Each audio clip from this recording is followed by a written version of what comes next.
Hello students, आज हम वापस से माध्यमिक शिक्षा बोर्ड के द्वारा जो एग्ज़ाम होने जा रहे हैं 10th क्लास के, उसका एक मॉडल पेपर और लेके आए हैं, है ना।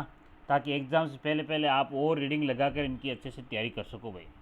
हम ज़्यादा इसमें आपका टाइम वेस्ट नहीं करेंगे क्योंकि एग्ज़ाम अब नज़दीक है। मैं आपको सीधे ही क्वेश्चन और आंसर की तरफ ही लेके जाऊँगा अब। ठीक है, तो देखिए कैसा किस प्रकार का इसमें क्वेश्चन आएंगे, वो डायरेक्ट आप देख सकते हैं और आंसर साथ में देख लेंगे ताकि सीधे याद रह जाए। हो सकता है कोई पैसे सीधा डायरेक्ट इसमें से आ जाए। तो देखो, पहला क्वेश्चन जो पैसेज का है, पैसेज आपको अच्छे से पढ़ना है। पहले इसको स्मोकिंग के ऊपर आया हुआ विशेष मैं आपको डायरेक्ट इसके क्वेश्चन के आंसर पर लेके जाता हूँ।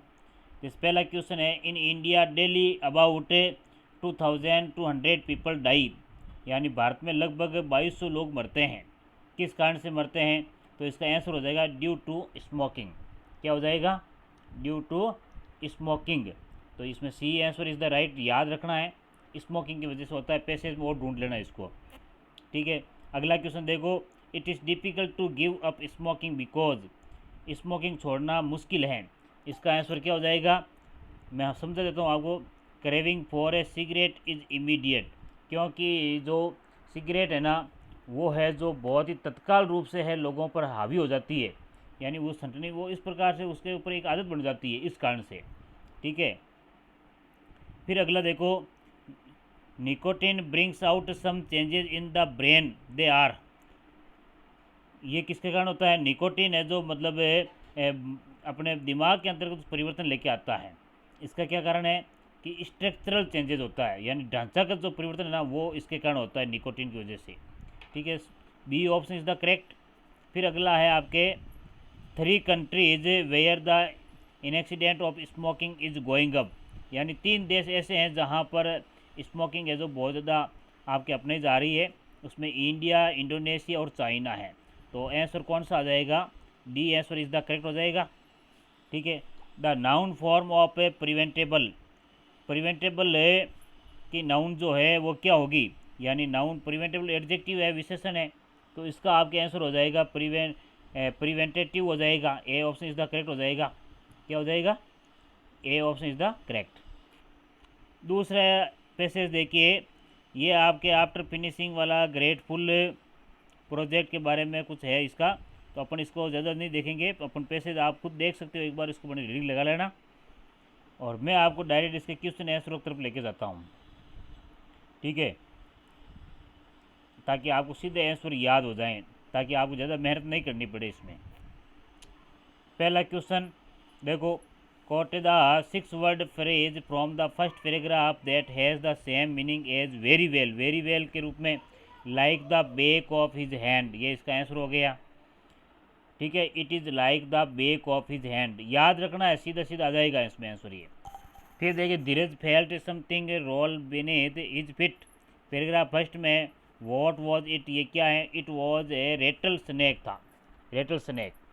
ठीक है, how did Dheeraj get his foot release from the jaws of the snake, तो Dheeraj tore at the snake's head until it release its grip, यानी धीरज ने जो वो स्नैक की हेड जो वो आपके उसको कंप्लीटली बिखेर दिया था, तोड़ दिया था, फाड़ दिया था, है ना, जब तक उसकी पकड़ से वो मुक्त नहीं हुआ। What is the meaning of dimly, dimly का वेग्युअली स्पष्ट रूप से, है ना, क्लियरली वो होता है। ठीक है, ये कुछ ऐसे क्वेश्चन हैं जो डायरेक्ट अपने आंसर मिल जाते हैं पैराग्राफ में, इसमें ऐसा आपके प्रॉब्लम नहीं आएगी। जैसे what should a victim to do right after being bitten by a venomous snake according to paragraph, paragraph 5 के अनुसार a victim should keep calm so that the venom would not rush to the head at a much faster speed, यहाँ से ये मिलान कर सकते हो आप सीधा। Why does Dheeraj not able to walk back home, 2 कारण दीजिए। धीरज है तो वापस से होम घर जाने में सक्षम नहीं हुआ, क्या कारण था? तो his house was too far away, एक तो उसका घर दूर था। He had a swollen leg, और उसका पैर सूज गया था। दैट हैड बिकम लम, है ना, इस कारण से वो थोड़ा आपके लंगड़ाने भी लग गया था, कि वो उसके कारण वो उसमें घाव बन गया था, है ना। Explain clearly why the writer says being beaten by a Ratle snack was not an unusual occurrence for the family. Paragraph 4 में ये आंसर देखो, ये पैरासेज जो है ना सीधे सीधे बता रहा है कि इस पैराग्राफ में ये इसका आंसर मिल जाएगा, और क्लियरली क्या बताना क्या कहता है बिटन के बारे में, रिटर्न के बारे में। तो ये तो आप कर सकते हो भाई। अपन चलते हैं ग्रामर की पोर्शन की ओर। पहला देखिए करेक्ट फॉर्म आ रहा है तीसरे क्वेश्चन में, पायल सीम फॉर्म रखी है, रेदर टेंस्ड टुडे दे रखा है, टुडे है जो आपको, अब इसमें हालांकि आता तो प्रेजेंट कंटिन्यूस टेंस में, लेकिन यहाँ पर सीधी फॉर्म दे रखी है अपन को सीम जी, यानी वो प्रेजेंट कंटिन्यूस वाला उसमें दे नहीं रखा है, तो ये ध्यान में रखना है। ठीक है, सीम्स आ जाएगा, यानी प्रेजेंट सिंपल ही बताएगा। इसमें क्या बताएगा? Present simple. The principal work इस फॉर्म भरना है with his boss for 20 years, 20 सालों से, है ना। तो इसमें आपको देखना सीधे ध्यान रखना है कि ये जो है वो आपके टेंस कौन सा है, यानी पीछे आपके सिंस फॉर प्लस टाइम दे रखा है। तो सिंस फॉर प्लस टाइम किस में आता है, ये तो अपन को पता है कि भाई इसमें प्रेजेंट परफेक्ट कंटिन्यूटी टेंस में आता है, लेकिन यहाँ पे जो बात आई है वो यहाँ पे वर्ड उसने किया है, समाप्त कर रहा है नहीं है, वो कर लिया है, 20 वर्षों से उसने काम किया उसके नीचे अंडर में। तो यहाँ पे क्या आ जाएगा, ये इसमें हैज़ वर्ड आ जाएगा, काम कंप्लीट कर लिया उसने लगभग, यानी 20 सालों से उसने काम वहाँ पे किया है। ठीक है, फिर अगला देखो, the meeting held by them last more than 15 hours. तो इसमें आपके सेकंड फॉर्म, यानी यहाँ मीटिंग है इतने समय तक वहाँ जो रखी गई थी ना 15 मिनट तक चली, तो यहाँ पे प्रेजेंट पास्ट सिंपल टेंस बता रहा है। क्या बता रहा है? पास्ट सिंपल टेंस, लास्टेड हो जाएगा। फिर अगला देखिए, Dilip begin working when his father came in. अब जब उसके पिताजी अंदर आए तो वो क्या कर रहा था, तो इसमें ये पास्ट कंटिन्यूस टेंस बता रहा है, ऑटोमेटिकली अपन को पता चल रहा है, तो वाज वर्किंग आ जाएगा। क्या आ जाएगा? Was working. ठीक है, फिर अगला देखो, डायरेक्ट राइट दे से a book is considered the best friend. याद रखना दोस्तों, डायरेक्ट राइट आपको थोड़ा बताता हूँ, इसमें सीधा सीधा बहुत ही सिंपल है। सीधी बात याद रखनी है कि अगर वाक्य में से, सेज, विल से, सेल से आता है तो इस अगले वाले वाक्य में कोई परिवर्तन नहीं करना है, टेंस संबंधी कोई चेंज नहीं होगा, केवल कंजक्शन जोड़ दो, हैजे से वापस वाक्य लिख दो, यानी दे से कंजक्शन देट आ गया और फिर वाक्य पूरा पूरा हैजे से वापस लिख दिया। बिल्कुल इजी आता है, ऐसा आ जाता है कभी कभार। अगला दूसरा सेंटेंस देखो, Vimal said where do you live. You आता है तब अपन को कोई ना कोई मानना पड़ता है, तो इसमें अपन लिख सकते हैं, देखो विमल आस्क्ड उत्तर दिया ना, इसमें अपन यहाँ पे आगे मी भी लिख सकते हैं, यानी कोष्टक में मी लिख सकते हैं, विमल आस्क्ड मी, फिर कंजक्शन जोड़ेंगे वेयर, फिर यू है जो इस मी के अनुसार चेंज होता है, ये इसमें गलत दे रखा है, ध्यान रखना। तो इसका आंसर हो जाएगा वेयर, और फिर मी का हो जाएगा आई, और फिर हो जाएगा लिव्ड। इस प्रकार से होगा, यहाँ पे ये मिस्टेक है, आई आ जाएगा, यहाँ पे क्या आ जाएगा? आई। तो ये कोई ज़रूरी नहीं है पेपर ये छापने वाले उत्कर्ष से हैं जो वो बड़े खिलाड़ी हैं, ऐसा कोई कुछ नहीं हो सकता भाई, ये गलत भी बता देते हैं, तो ध्यान में रखना है। क्योंकि अपन को पता है यू है जो ऑब्जेक्ट अनुसार चेंज होता है, ऑब्जेक्ट यहाँ पे दिया हुआ नहीं तो मन से मानेंगे मी या अस, तो मी का हो जाता है सब्जेक्ट आई। ठीक है ना, तो Vimal asked me where I lived, इस प्रकार का होता है। प्रेजेंट सिंपल तो सेकंड फॉर्म चला जाएगा, ये तो सही है ना। अब देखो आगे, फिर combine the following sentence, that से जोड़ना है, सीधी सीधी बात है। देखो आप डेट से जोड़ेंगे तो क्या कंडीशन क्या है, she has founded the institution, she has begun it last decade, केवल इस फुल स्टॉप की जगह पर यहाँ पे डेट जोड़ दो, और यहाँ पे इट वर्ड आया, ये इसको हटा दो। ठीक है, she has founded the institution that she has begun a last decade, बस ये इतना सा हो जाएगा। ठीक है, आगे देखो, सी हैज़ ये आ गया, इट हटा दिया, डेट इसमें जोड़ दिया। Okay, I again visited the town I was born there, where आया हुआ है, तो वेयर जब आता है ना तो दोस्तों उसमें एक वर्ड आता है देयर, ये इसको हटा देंगे और यहाँ बीच में जो वेयर जोड़ देंगे, यही ध्यान रखना है। देखो जोड़ा हुआ है ना, तो I again visited the town where I was a born, ये इस प्रकार से हो जाएगा। बिल्कुल ईजी है दोस्तों। चेंज द पैसिव में, people do not respect others views, क्या करना है, पहले ऑब्जेक्ट लेते हैं, अदर्स व्यूज़ लेते हैं, क्या लेते हैं, अदर्स व्यूज़ पहले आ जाएगा, ये अदर्स व्यूज़। अब यहाँ पे डू नॉट है प्रेजेंट सिंपल का है तो इसमें आ जाएगा आर, फिर नोट का नोट, और रेस्पेक्टेड, पीपल को बाई देम लिखने ज़रूरत नहीं है, ये ठीक है। अगला देखो, फिर देते हैं will they play cricket with us. तो इसमें देखो दोस्तों ध्यान रखना कि यहाँ पर है ना अस जो दे रखा है उसका अपन यहाँ पे लेंगे वापस, या क्रिकेट को ले सकते हो, किसी को भी ले सकते हैं अपन।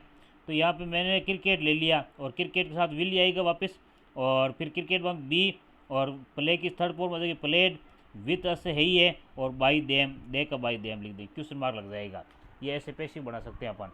पेशिव उसमें ध्यान रखना है प्रेजेंट सिंपल का प्रेजेंट कंटिन्यूस में जाता है इस प्रकार से, या जैसे सेल विल है, कैन, कुड, ये आते हैं तो इनके साथ में बी लगता है और वर्ब की थर्ड फॉर्म आती है। बिल्कुल ईजी है दोस्तों, ठीक है। अब देखो आगे नेक्स्ट अपन देखते हैं फ्रेमिंग क्वेश्चन। हाउ मैनी दे रखा है, हाउ मैनी वाला बिल्कुल सिंपल ही देता है ये। अपन को क्या करना है, ये इसमें जो संख्या दे रखी है वो यहाँ पे उठा के लिखनी है। हाउ मैनी 5 जो दे रखे ना ये इसके बाद का ये लिखना है, ये प्रोज यहाँ पे लिख देंगे। क्या लिख देंगे, प्रोज, ठीक है। ये प्रोज यहाँ पे लिख करके हाउ मैनी प्रोज, और फिर हैड दे गिवन देम, ये ऐसे लिख देंगे तो इसका आंसर हो जाएगा, ठीक है। How many prose had they given them और क्वेश्चन मार्क। इसमें देखो टेक क्वेश्चन के अंतर्गत एवरीबॉडी आया हुआ है, तो और यहाँ पे सेकंड फॉर्म है तो डिड, और नॉट नहीं तो नॉट, और एवरीबॉडी आता है तो दे लगाते हैं और क्वेश्चन मार्क लगा देते हैं, ये ऐसा हो जाएगा, ये भी ठीक है। अब देखो आगे, Rowena uses foreigners accent in such a way you would think she is an English lady. Such that में डेट आता है, ध्यान रखना। सच डेट में क्या आता है, सच जब वाक्य में मिल जाता है तो उसमें भी आपको क्या बढ़ना है, डेट, ठीक है। ये उत्तर हो जाएगा। अगला देखो, the flow of the water was, देखो इसमें टू दे रखा ये, मतलब इसमें अगर टू आता है तो टू यहाँ पे ये टू दे दिया और यहाँ पे अपन टू भर देंगे, ये तब सही हो जाएगा, ठीक है ना। ये ऐसे ध्यान में रखना है, मतलब एक दूसरे से जुड़े हुए हैं ये सब। अगला देखो, यहाँ पे स्टार्टिंग में खाल देते कि देर के ना, these people have lots and lots of money, they are afraid to spend it.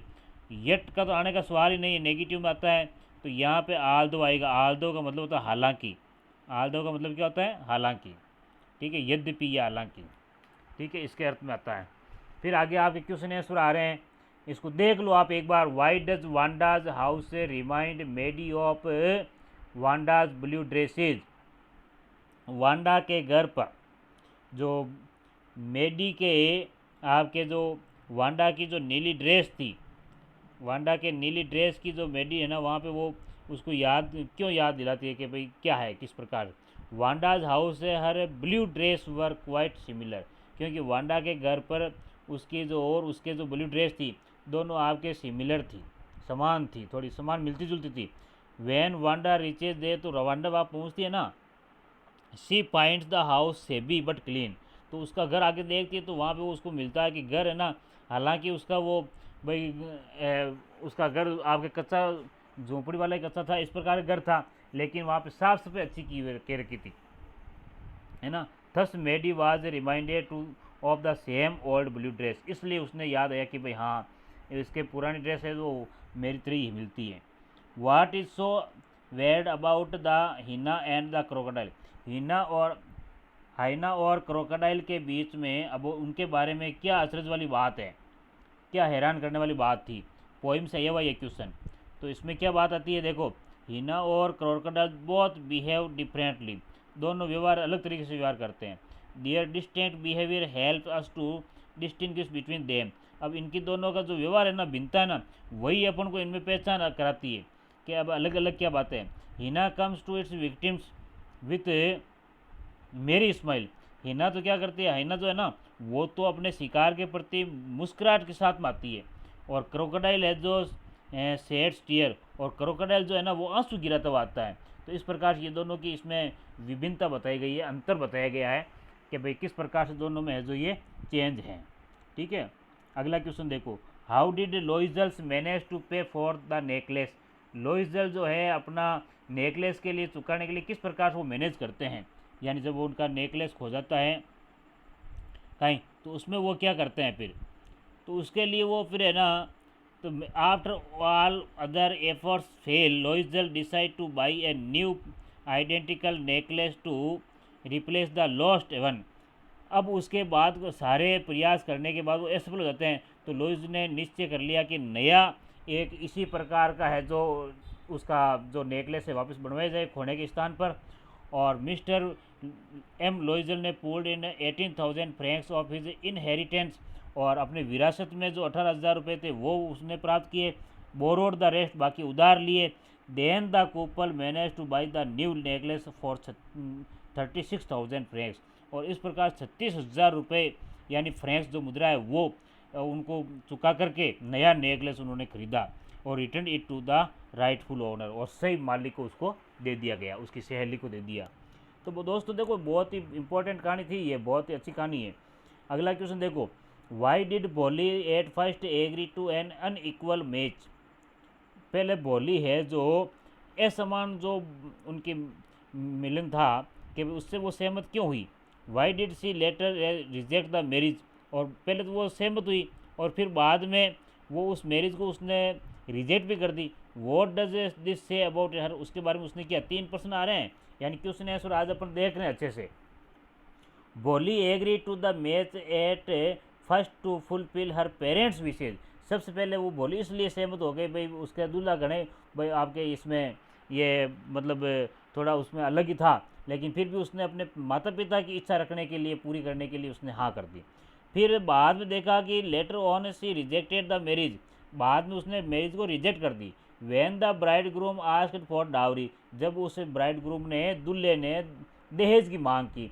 This tells us that भोली वॉज नॉट ए टिमिड, अब ये बताती है कि भोली है जो डरपोक नहीं थी, कायर नहीं थी, एंड डम गर्ल नहीं थी यानी गूंगी लड़की नहीं थी। She was aware of the her rights, वो अपने अधिकारों के प्रति जागरूक थी। She also knew how to fight for her dignity and feared no one, और ये भी जानती थी कि किस प्रकार से अपनी गरिमा के प्रति अपनी जो इज्जत है अपने उसके पास कोई डर नहीं था, वो कैसे लड़ सकती थी, ये सब जानती थी वो। अगला देखो, what guesses are made by think tank about the books found on earth. अब क्या अनुमान लगाए गए थे थिंक टैंक के द्वारा अपनी उस पुस्तक के बारे में अर्थ के ऊपर पृथ्वी के ऊपर। Think tank first guesses them to be sandwiches, सबसे पहले तो उस पुस्तक के बारे में उस थिंक टैंक ने सोचता कि ये सैंडविच है। Then he calls them communication device, फिर उसको वो कम्युनिकेशन डिवाइस कहता है यानी कोई सूचना तंत्र के माध्यम से। After that he thinks them to be some kind of I communication device, फिर देखता कि ये कोई आंखों का देखने वाली कोई सूचना तंत्र है। And that has to be watch, जो जिसको देखा जा सकता है। ये क्वेश्चन आंसर थे भाई। अब आगे आपके पैसेज के आंसर आ रहे हैं, वापस इनको आपको ढूंढना है, आप आराम से इनके आंसर देख सकते हो। मैं धीरे धीरे वैसे स्क्रीन को आगे ले रहा हूँ, आराम से रोक करके इसके आंसर आप है जो याद कर सकते हो। छोटे छोटे आंसर है और आराम से इनको आप, क्योंकि अपन को टाइम ज़्यादा नहीं है वरना इसमें अपन है तो आपके इम्पोर्टेंट टाइम ज़्यादा ख़राब नहीं करना चाहता। अब मैं केवल आपकी रिवीजन क्लास कर रहा हूँ, रिवीजन क्लास में केवल ये देख लो आप, क्योंकि आंसर सीधे ये पैसेज के हैं। Where was Lencho's house located, सीधा सीधा ये लेंचो का हाउस है जो क्रिस्टोफ लाउ हिल यानी उसे पहाड़ी चोटी पर था। ये बिल्कुल इजी क्वेश्चन है भाई, कोई ऐसे ज़्यादा नहीं है, मतलब डिफ़िकल्ट क्वेश्चन नहीं है।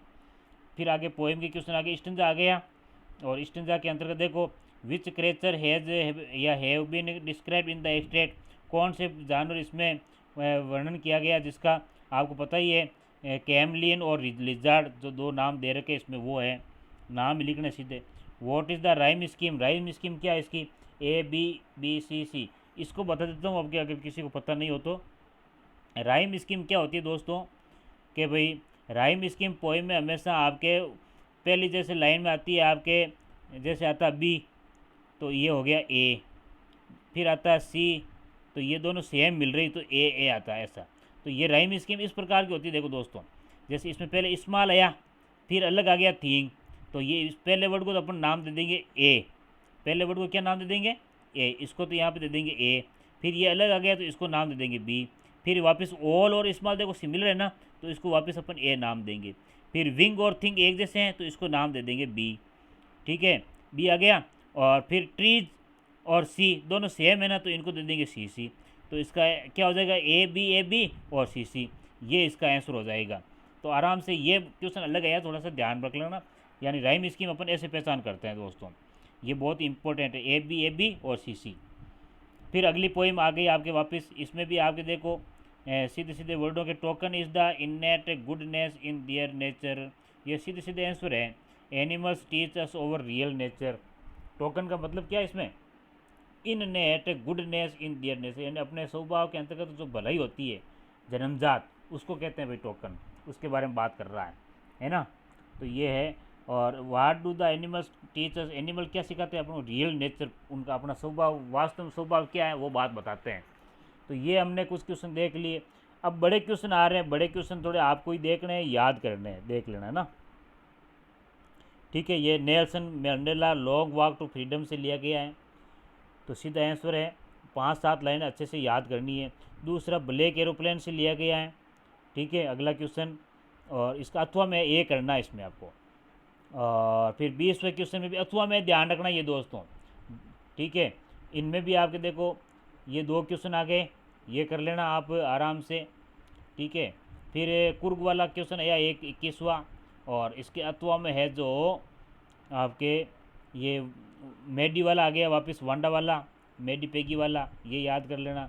फिर अगला है फुटप्रिंट्स विदाउट फिट वाला है इस लेसन से, ग्रिफिन वाला, मतलब सेम ही क्वेश्चन आ रहे हैं लगभग ज़्यादा दोस्तों। और फिर आपके हाउ इज़ ओस्टेबल डिफरेंट फ्रॉम वाला, ये ओस्टेबल वाला आ गया वो जासूस वाला, ठीक है। और फिर देखो ये लेटर आ गया है, एजुकेशनल टूर का ही लेटर है, बहुत ही सिंपल है, जिसमें आपको write a letter to your father, अपने पिताजी को एक पत्र लिखना है, और आस्क अबाउट द फीस, और उनसे फीस के बारे में पूछना है एजुकेशनल टूर के लिए, जो कि आपके स्कूल के द्वारा रखा गया है। Request your father to let you go and pay the fees for this tour, और आपको अनुमति देनी है आपके पिताजी के द्वारा कि भाई है जो मैं टूर पर जा रहा हूँ, और उनको बताना है टूर के बारे में। तो अपने पिताजी को इन्फॉर्म करना है कितना रुपये चाहिए, कितने चाहिए। देखो पहले एड्रेस लिखना है खुद का, ये तो सब में यही है। फिर डेट माय डियर फादर लिखना है, और फिर इसमें टूर के बारे में बताना कि हम वहाँ घूमने जा रहे हैं, और इतने रुपए हमें चाहिए, ये बात अपन को उसमें लिखनी है। योर्स लविंग पूनम लास्ट में लिखना है ना। ऐसा कैसा एक आपकी ईमेल आया हुआ है, एडिटर को लिखना है, write a letter to the editor of Rajasthan Patrika on issued demonstration about 2 words and give your suggestion to the government and people to mend the situations, editor को लिखना था, ठीक है। और इसमें आपके डिमोनेटाइजेशन से इश्यूड है कि भाई ज़्यादातर अपन इसमें क्या बात करते हैं कि भाई भारत के अंतर्गत जो आपके सही तरीके से व्यवस्था नहीं की जाती, ये नोट वाली, तो उसमें जब ये आपके 500 और 1000 रुपये नोट बंद हुए ना, उसके बारे में ये बात है जो इसमें बात बताई गई, अपने विचार व्यक्त करने हैं। तो ये थोड़ा डिफ़िकल्ट भी है लेटर, इसका थोड़ा ये लैंग्वेज डिफ़िकल्ट है, तो इसको देख लेना अच्छे से कि भाई नया लेटर है ना, याद कर लेना इसको, और तो क्या है, क्यों टाइम अभी इतना है नहीं आपके। फिर आपके विलेज फेयर का एक तो पैराग्राफ आया हुआ है, अच्छे से याद कर लेना विलेज फेयर की, इसमें इस प्रकार पैराग्राफ दे रखा है। और 2 friends and a bear story दे रखी है ऑप्शंस में, ठीक है। और फिर उसके बाद देखो एक पैराग्राफ स्टडी टिप्स दे रखे हैं, यानी स्टडी के बारे में कि भाई स्टडी किस प्रकार से बताई जाती है, स्टडी के बारे में आपको पॉइंट लिखने हैं। एजुकेशनल पोस्टर, ये सब चीज़ें कैसे अपन, क्या क्या चीज़ें होती है जिससे अपन पढ़ाई कर सकते हैं, है ना वो। और फिर दूसरा पैराग्राफ है ताजमहल का है, जो सबको आपको आता ही है, याद कर लेना, ये लिखा हुआ तो है ही वैसे ही, और समझाया हुआ भी है आपको, अपने सिंपल तरीके से समझाया हुआ है, ठीक है ना। तो ये अच्छे से आपके पेपर आज हो गया पूरा, और अच्छे से इसको याद कर लेना दोस्तों। मैं तो कोशिश यही कर रहा हूँ कि आप कैसे करके 2-3 पेपर हो जाए, तो क्या है कि पेपर में आपको फिर उसमें आपको किसी प्रकार की दिक्कत नहीं आए, और सिंपल तरीके से आप वहाँ पे उसका फेस कर सको पेपर से, और आराम से याद कर सको, ठीक है दोस्तों। ओके।